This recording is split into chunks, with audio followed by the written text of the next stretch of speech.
Kalau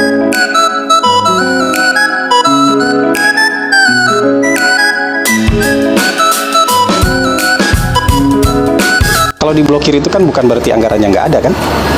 Anggarannya belum dibuka. Jadi anggaran IKN itu ada di otorita IKN, ada di Kementerian, anggaran pembangunan IKN itu ada yang di Kementerian PU, ada yang di otorita IKN. Yang jelas komitmen dari Presiden kan beberapa hari lalu sudah disampaikan oleh Menko Infrastruktur kan, bahwa selama 5 tahun ke depan Presiden punya komitmen untuk meneruskan pembangunan IKN dengan biaya yang sudah disebutkan. Kalau tidak salah itu 48 triliun komitmen selama 5 tahun ke depan.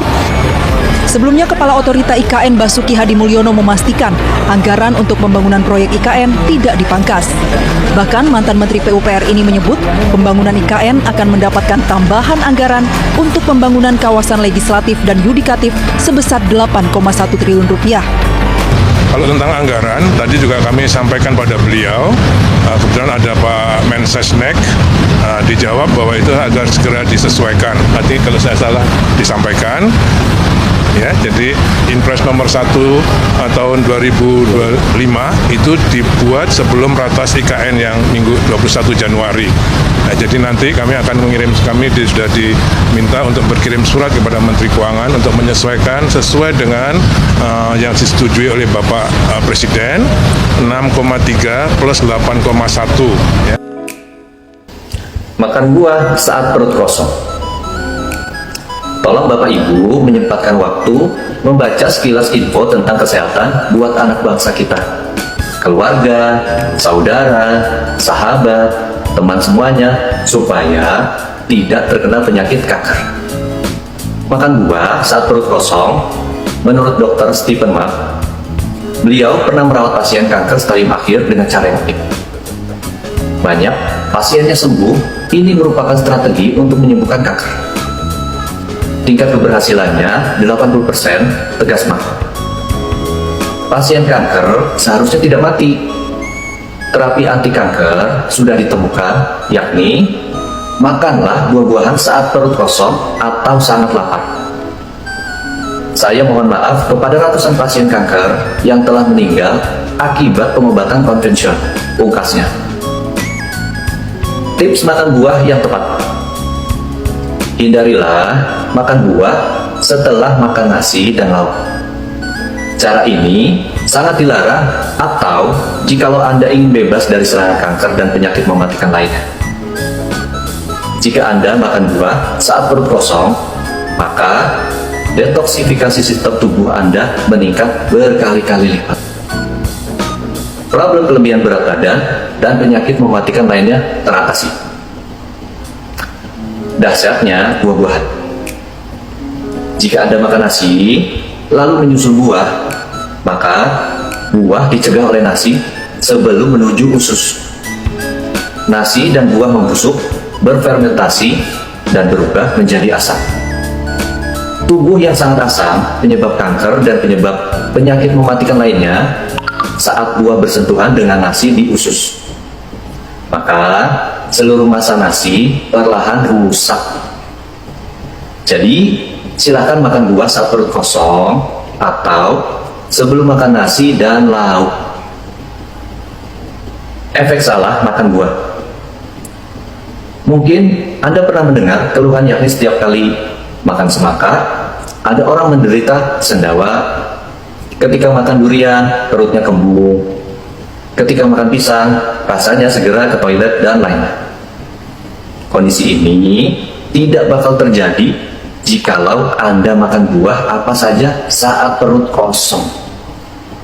Karena buah-buahnya bercampur dengan pembusukan makanan lain, sehingga menghasilkan gas dalam usus. Rambut uban, rambut rontok, botak, gugup, dan lingkaran hitam di bawah mata tidak akan terjadi jikalau Anda makan buah saat perut kosong. Jeruk dan lemon bersifat asam, tetapi menjadi alkalin atau basa di dalam tubuh jikalau dimakan saat perut kosong. Ulas Dr. Herbert Shelton yang melakukan riset khusus tentang asam basa tubuh. Buah umur panjang dan sehat. Jika Anda menguasai cara makan buah yang benar, maka Anda memiliki rahasia keindahan tubuh, umur yang panjang, kesehatan, vitalitas, kebahagiaan, dan berat badan ideal. Bahaya buah yang dipanaskan atau dimasak ya. Saat Anda minum jus buah, minumlah jus buah yang segar, bukan dari kemasan kaleng, bungkusan, atau botol. Jangan minum jus yang dipanaskan ya. Dan juga jangan makan buah yang dimasak, karena semua nutrisi sudah hilang. Anda hanya mendapatkan rasanya saja. Memasak buah-buahan akan menghancurkan semua vitamin yang ada dalam buah. Makan buah utuh lebih baik daripada minum jus. Jikapun Anda minum jus atau buah segar, minumlah dengan perlahan, karena Anda harus membiarkannya bercampur dengan air liur atau enzim di mulut sebelum menelannya ya, yang pasti ya. Kemudian, terapi buah 3 hari berturut-turut tanpa nasi dan lauk. Silakan Anda coba mengkonsumsi buah selama 3 hari berturut-turut untuk membersihkan semua racun atau detoksifikasi ya.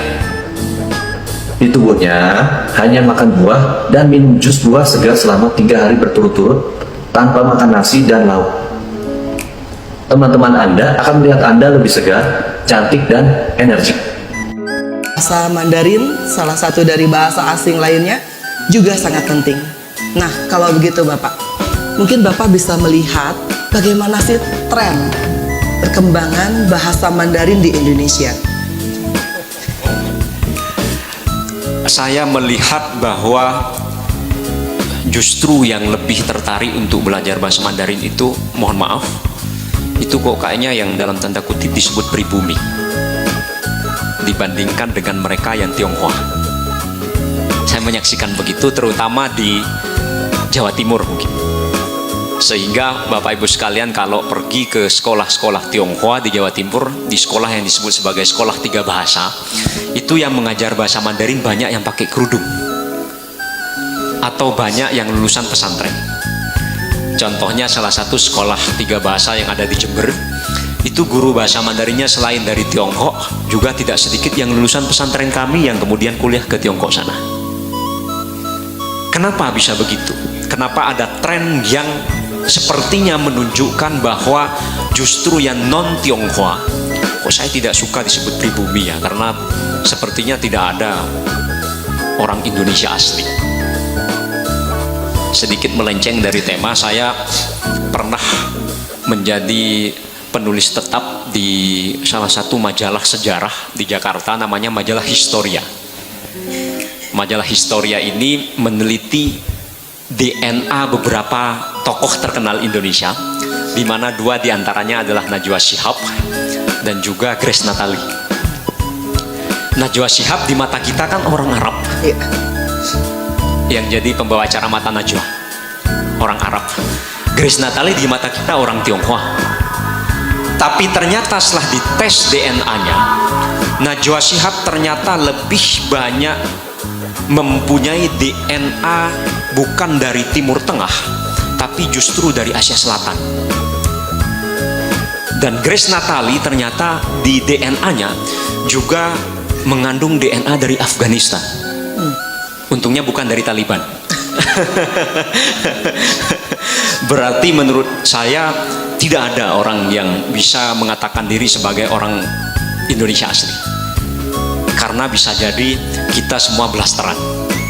Bahkan kalau dikatakan nenek moyang kita berasal dari Yunan, jangan-jangan kita semua Tionghoa loh. Nah, ada tren begini Bapak Ibu sekalian. Di Jawa Timur khususnya, mereka yang tertarik belajar bahasa Mandarin justru adalah yang non-Chinese dibandingkan dengan yang Chinese. Saya selalu bertanya-tanya, apa yang menjadi penyebab yang non-Chinese ini lebih tertarik belajar bahasa Mandarin dibandingkan dengan yang Chinese? Saya jatuh pada kesimpulan sementara saya, dan bisa jadi kesimpulan ini berubah, tapi sampai saat ini saya tidak akan mengubah kesimpulan ini.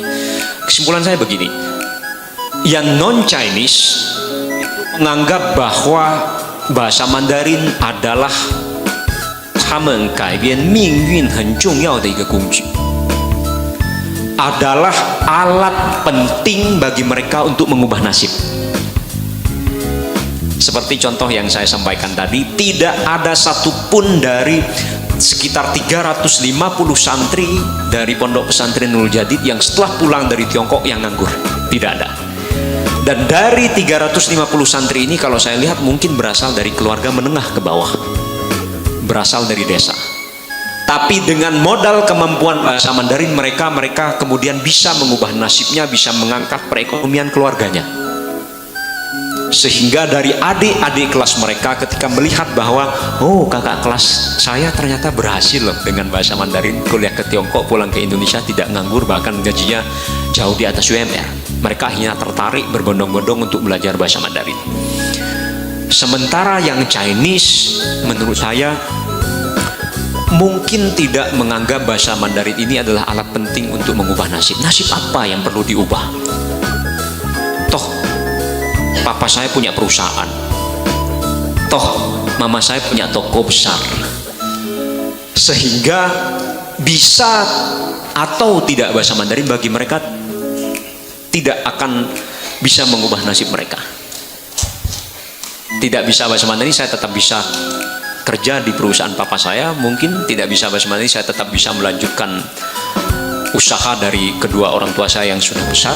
Tapi sebaliknya bagi mereka yang non-Chinese menganggap bahwa bahasa ini adalah bahasa alat penting bagi mereka untuk mengubah nasib mereka, untuk meningkatkan taraf perekonomian mereka.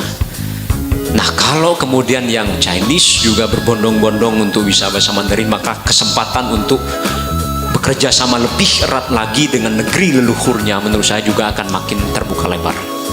Nah, kalau kemudian yang Chinese ini tidak merasa bahwa bahasa Mandarin ini adalah alat yang diperlukan untuk mengubah nasib mereka karena tidak ada nasib apalagi yang perlu diubah, menurut saya mungkin perlu ada satu dorongan bahwa bahasa Mandarin ini adalah penanda penting identitas ketionghoaan mereka.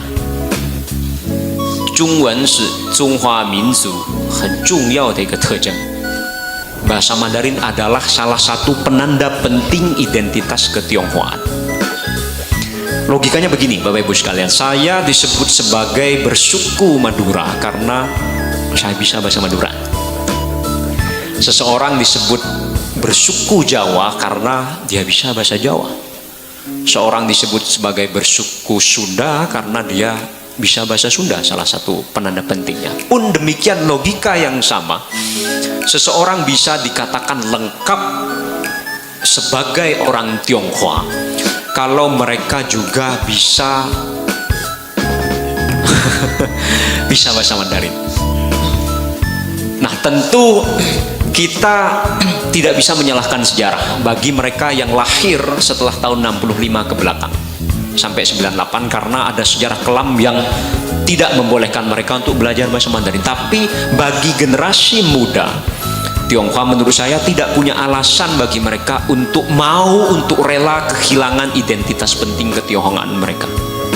Saya sendiri tidak rela, Bapak Ibu sekalian. Saya tidak rela, makanya kemudian dengan anak saya yang baru usia 2,5 tahun, saya bisa dengan bangga mengatakan kepada Bapak Ibu sekalian, bahasa ibunya bukan bahasa Indonesia, tapi bahasa Mandarin. Kalau saya yang non-Chinese saja tidak rela untuk kehilangan identitas ketionghoaan, kalau saya lebih tidak rela, saya takut lupa bahasa Mandarin saya, sehingga saya jadikan anak saya ini sebagai kelinci percobaan saya.